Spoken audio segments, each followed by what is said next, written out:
What's going on, YouTube? This is DBZ439 coming at you with a very interesting deck profile. That is my Blind Second Adventure Plunder Patrol deck profile. I recently got first place in my box tournament at my locals with Plunder Patrol. And to go through my matchups real quickly, first round I played against Dragoon Gravekeeper. Then I played against Tearlament, then Despia, then Swordsoul, then finally Kashtira. So I really like Plunder Patrol. I think it's a really good deck, and there's a lot of ways to play it. I know some people are on Runic, and that could be the better variant. However, I'm really comfortable with the Adventure package, and now that we're going Blind Second, which is very, very ballsy. But anyways, yeah. Without further ado, let's get on with the deck profile. And I'll explain, my choices and, why I'm going second and whatnot. But anyways, I've gone over multiple times of what these cards do, so I'll just go really quickly on what they do. So basically, Whitebeard, when you get sent from the hand or field to the grave, it's a special summon a Plunder, and if you do, you're locked into Plunder Patrol. During my opponent's turn, I can tag out for a ship. So yeah, I mean, it's your best card. It generates advantage. It's really good. It's a tuner level 4, and yeah, Redbeard has a similar effect, and I only play 2 copies. On my opponent's turn, I can tag out for a ship depending on the attributes they control in the graveyard, and then if he gets into the graveyard from hand or field, I can attach it from graveyard to that monster. So that's really good because you can use cards like Shipyarrrd to bounce it, and then chain lists to special summon it, and then the Shipyarrrd will still get set to the field spell zone, so that's really good. I did, for the longest time, I was playing 1, but then I realized, in grind games, it comes up where, you need to get Whitebeard to special summon him off, or you use George to special summon him off, and it's really, because, at the end of the day, I can just normal summon this and still play the game, so that's pretty good. Next we do play double Bluebeard. I know some people are at 3, but I just play 2. I play only 11 Plunder Patrol monsters in a 44 card deck, so that's like a 25% chance. 25% of my deck that is Plunder Patrol. Monsters strictly. So I only played 2. I didn't want to break on a third. I don't play the Bahamut Shark package because, again, we're blind second, so I didn't feel the need to play 3. And also, I cut her down to 2 Goldenhair. It's a good starter card, but going second doesn't offer too much. The hand effect comes up because they're gonna interrupt you, and so having an extender in your hand is pretty good. Next we do play 2 Blackeyes. For the longest time I was playing 3 of this card because I really like this card, primarily because it helps you generate advantage, and this deck needs to get the ball rolling in order for you to really take control of the game state. So being able to add a card from your graveyard, special summon this card, is really good. He has a graveyard effect where if you get sent from hand or field to the grave, you can special summon a Plunder from your spell trap zone defense mode. That comes up sometimes, not really, but overall this ratio worked out really well for me. And so yeah, next we do play triple Fenrir. I think Fenrir is really good in this deck because, like I said earlier, generating advantage is really hard. And so, Fenrir gets you another copy, so it becomes a discard fodder. Also, it's just like an ash bait, but be careful because Droll it really hurts you. So, but this also can out floodgates. Their killing me one hurts this deck a lot. So having a card like Fenrir to out that, or a Gozen match or something like that is really good. A Mirror Jade as well. So it's a pretty good board breaker. Help you go first as well if someone makes you go first. Next we do play the triple Ash. This is the only monster hand trap I play in the main deck, which is kind of weird for a blind second deck. I opted to play board breakers, and Ash was only there because of the versatility and for brain infusion. So next we do play triple Water Enchantress. I wanted to max out on her because she's the best discard fodder, for Shipyarrrd. And then your adventurer combo, you want to see it as much as possible, especially in a 44 card deck. I lower my chances of seeing this card, but I want to see her in my hand every turn. And then we do play it with the Gryphon Rider, of course. Gryphon Rider is really good because obviously you have the token and him, so that's 4,000 damage right there. And then the Dracoback and whatnot to bounce. And then, they have to play through the negate.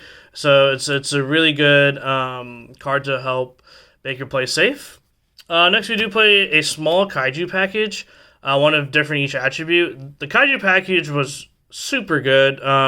Being able to get rid of any problematic cards, get whatever attribute I need on my opponent's side of the field, and play it with, I'll show you later in the deck profile, I do play the one Slumber. So they're different names and whatnot. That's really good.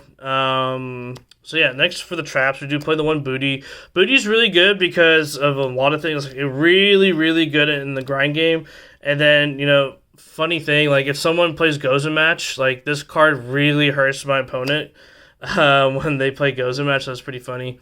But it's really good in the grind game. Helps you, special summon stuff every turn, and like it's just really good. Also with Moark, like you need to have spells and traps in your deck for Moark to resolve its effects. So it's a really good search target for it. Next we main deck the 3 evenly matched. Like it's like a blowout card. Sometimes they set up a full board evenly matched, and then you just do your own combos, and yeah, once you set up your board, there's no coming back. Like you pretty much win the game. So it's really good. Also, another thing about evenly matched, I failed to mention earlier, was that it's really good when someone sides it against you, because when you do your Jord combo, you summon a token on the other side of the field. So it really shuts down cards like Lightning Storm and evenly matched and stuff. So it's really cool how this deck can play around evenly matched. Next, we do play triple Imperm. Imperm's really good. Just a general, hits basically every deck. And yeah, and there's nothing much more to say. It helps you go first as well. 3 Shipyarrrd, to search, whatever you need. Gives the power boost to recur itself in the grave. Really good stuff. Next, we do play 3 triple Tactics Talent. This card was really good. Whether I need to draw 2 cards, or take control of something. That's really good. And also, you can't play cards like Desires and Prosperity and stuff to draw. I mean, you could play Desires, but we play a ton of one-ofs and stuff. Also, another card that you can play, I just don't have access to, is a Thrust. I think Thrust is really good going second. I don't have it, but I mean, obviously, I got the job done without it, so yeah, next we do play 2 Rites, not 3. We don't want to brick on it, and yeah, it just gets you the token, enables your players to get to Fateful Adventure, which also gets you your Dracoback. And then finally for the 1-ofs, we do play the 1 Slumber, the 1 Terraforming, and 1 Duster. I think Duster offers a lot of value, even if a 1-for-1 exchange, it's not bad. And then the Slumber, obviously, to get whatever attribute you need on our opponent's side of the field. And yeah, another great thing about this deck is that there's a lot of Ash bait in this deck, so an Ash really hurts you. Like, they can Ash, any of your extra deck cards, and, it really hurts you. So, having, Water Enchantress package and cards like Slumber and stuff, they can eat Ash, so. Next, we do play triple Blackbeard. Really good. Quick effect, target one of your cards, tag out for another ship, draw a card, helps, OTK, get your engine rolling, drawing cards is really good, and then it can help dodge cards like Imperm and whatnot, so it's really good. 1 Almirage, in case someone makes me go first for the Golden Line combo, and then the 1 Lingeribo in case I get Ibly locked. Next, we do play the 1 Dragite. I think Dragite was a really good choice. I don't play Nibiru, but that's going to change probably in the Dune format. So it does have that effect spell trap, so it's really good against Labyrinth and stuff. So this was a flex spot. I could have been a lot of things, like a third list or something, but Dragite did come up and it's pretty good. Next we do play double Jord. Jord is Jord is what actually made this deck go. It's a custom card for this deck. Being able to spawn a token on my opponent's side of the field, that the attribute that I need, play around evenly, get something from my graveyard, and also the fact that I actually really like the most that came up a ton is I actually summoned it with an equip card. So against decks like Kashtira, they don't have really much. I mean, they have fire and sometimes dark, but they have a ton of earth, right? So a lot of people just play Fenrir in general, so and sometimes you don't have a Plunder card in hand, so this card gets you to like Whitebeard, and then you can just play the game from there. And then you discard the Whitebeard, summon red, and then like that's just like 2 free monsters. So really good. Next we do play Double Brand, boost everything else by 500 that are Fiend, and then Cosmic Cyclone. Next we do play the double list, Monster Negate, and also summon from Spell Trap Zone. So that's really good. Next, we do play double Moark. We only played 2. For the longest time, I was thinking about playing 3, but since we only played 3 Shipyarrrd and 1 Booty, you can't really resolve this effect as much as you want. So that's why I only played 2. You can hard make it, hit something, detach material, and then make Zeus. So that comes up. Zeus is also really good because if you're using tactics, you can take control of an XYZ monster and then swing and then do Zeus plays. So next for the side deck, we do play triple Droll. Droll hurts you, so be careful when you play Droll. It shuts off all your ship effects. But I mean, I think it's just mandatory, like going second against certain matchups, like Flunderies or something like that. So Droll's pretty good. Next, you do play double Bell. Bell is pretty good, mostly for the Despia matchup and Labyrinth. But yeah, Bell, I only played 2. It didn't feel like I needed to play 3. Also for the Furhire Link monster, it was pretty good. Next, we do play the Bestial package, also for Despia matchup and Dragon Link and whatnot. It helps generate bodies for Blackbeard if you need to, and get you the extra card. So it's really good. Like you want to play cards that generate you advantage, so that it can help you play the game. So yeah, that's it for that. Then we played double Lightning Storm just to back row stuff, and even the Raigeki effect comes up sometimes. Pretty good bait. I was thinking about playing Raigeki. You could play Raigeki. You could play Nibiru. I personally think Nibiru is not that good right now in this format, but that's going to change shortly once Dune comes out. So Nibiru is going to be seen play. Double Cosmic Cyclone for the Runic stuff, and then finally Triple Dark Ruler. Yeah, I don't main it, which is kind of funny. Like, I'm a blind second duelist, so I don't main this card. I think it's like kind of dead in certain matchups, like Sky Striker and like Labyrinth, and we're in such a diverse format. Like Dark Ruler, I mean, it is very impactful, but it could see in the main. I do really want to play Thrust. I think Thrust is like really good in this deck.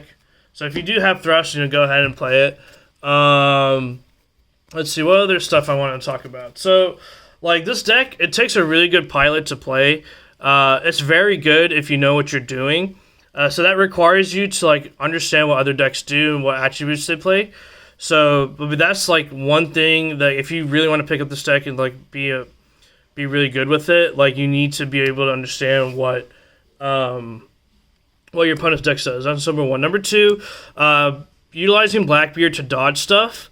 So what you want to do is you want to make Blackbeard first, and then if you need to get rid of a card, you can hard make Brand or hard make Moark, and then like use their effects. And if they were to try to use like a Veiler, Imperm or something, you can dodge with Blackbeard. Draw a card and the effect will still resolve. So that's another neat thing. Another thing to note: if you're going first and you set Imperm, make sure not to put the equip spell in that zone, otherwise it goes straight to the graveyard. That's another thing. Shipyarrrd effect already discussed. You can tag it out with the list. Other cards I was thinking about playing, I did mention Raigeki, Nibiru for blind second. I guess we can just talk about this. That why I play blind second. Like obviously, like Plunder Patrol need to have stuff in your opponent's side of the field for them to fully resolve. Sure, we have the Jord line. So if someone makes us go first, like I don't really care. Like all those board breakers become discard fodders, for like Shipyarrrd and Goldenhair, Fateful Adventure. So I don't really care. I try to make it go to be able to go first or second in case someone makes me do that. I think Jord is just such a good card. So yeah.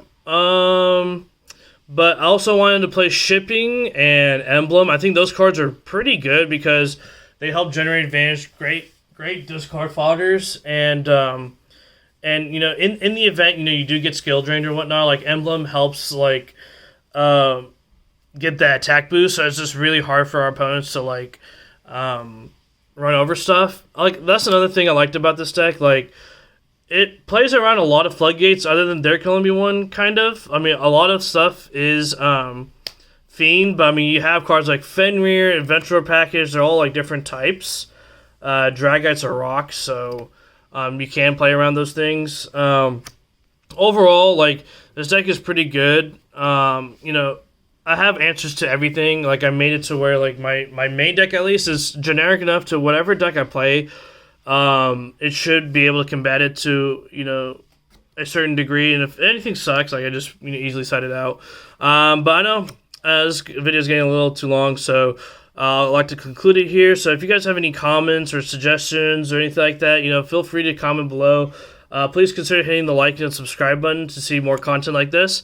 I try to read every single comment to the best of my ability and respond. And once again, thank you for watching. Have a great day.